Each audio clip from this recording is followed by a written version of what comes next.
Ito almusal namin dito guys sa bukid. Kumuha kami ng bunga ng patani na tanim. Kalabasa, kunting okra. Ayan, ito bunga din ng ampalaya dito. Ito organic to, hindi pa to naranasan maabunuhan. Pinaghugasan ng bigas lagi ang aming dinidilig. Siya na ang nagpapabunga dun sa aming tanim ng ampalaya.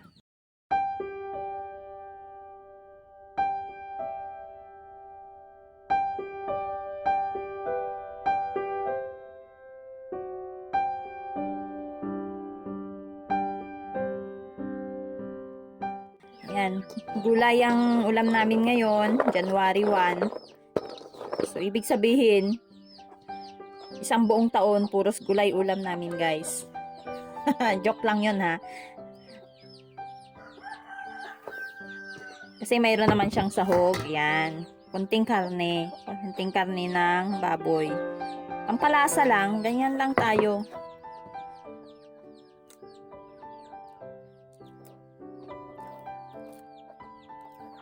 May nag-ayuda sa amin ng karne. O, di, isahog natin, unti-untiin. Sahog natin sa gulay.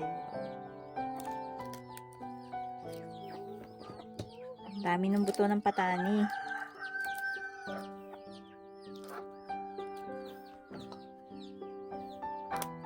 Ganyan ang buhay probinsya.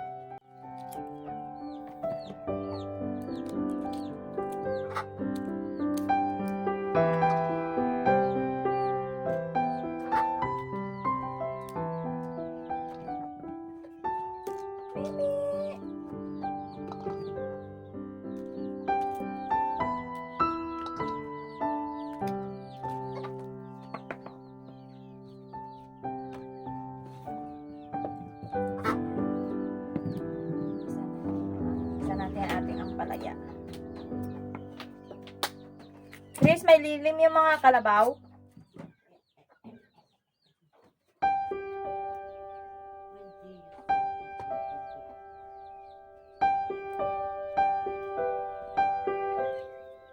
Alam nyo, itong bunga ng ampalaya namin hindi mapait.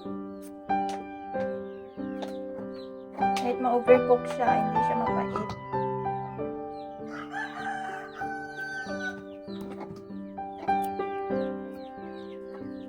Gawa na siguro ng organic siya.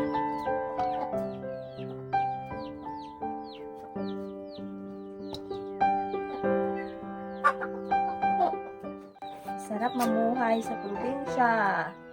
Kahit gulay lang, okay lang yan.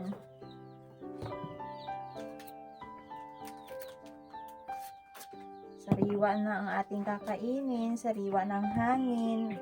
Diba? Saan ka pa?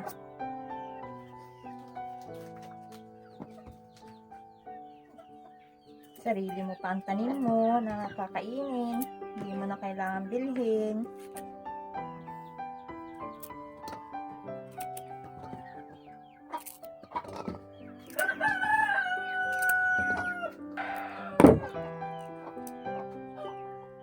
Ding, papuyan mo na yun, Ding.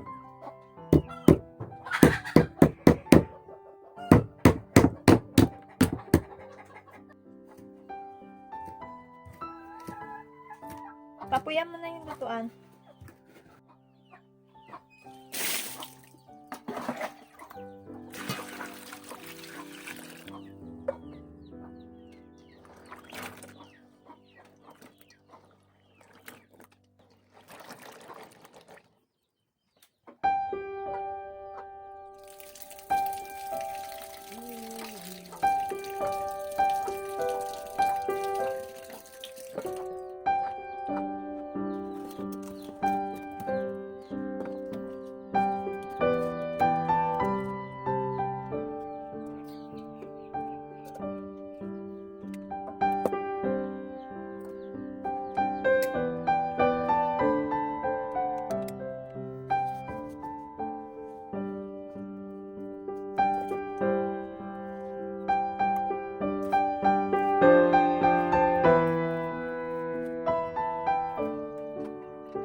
Kain po tayo.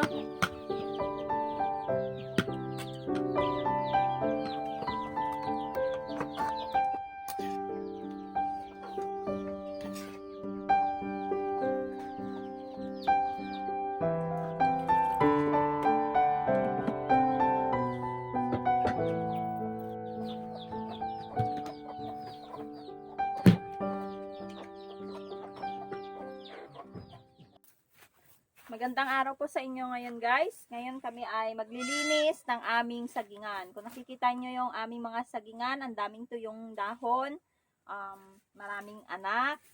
Ayan. Kailangan magbawas. Magdidisaki ring din tayo ngayon.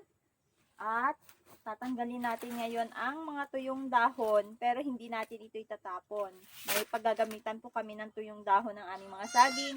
Ganon din pati yung mga pinagtibaan nung aming mga saging dito.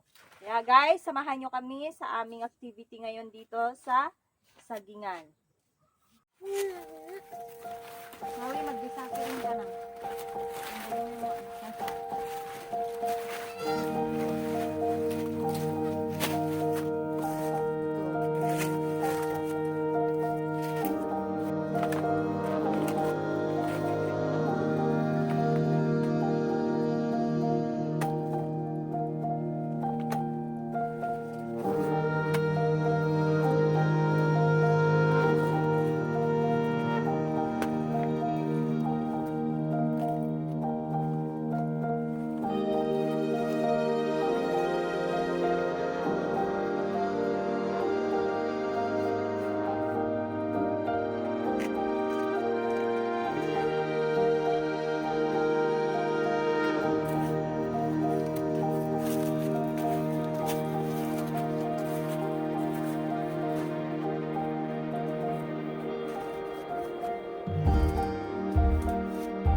guys, hindi pa namin tapos ang maglinis ng saging.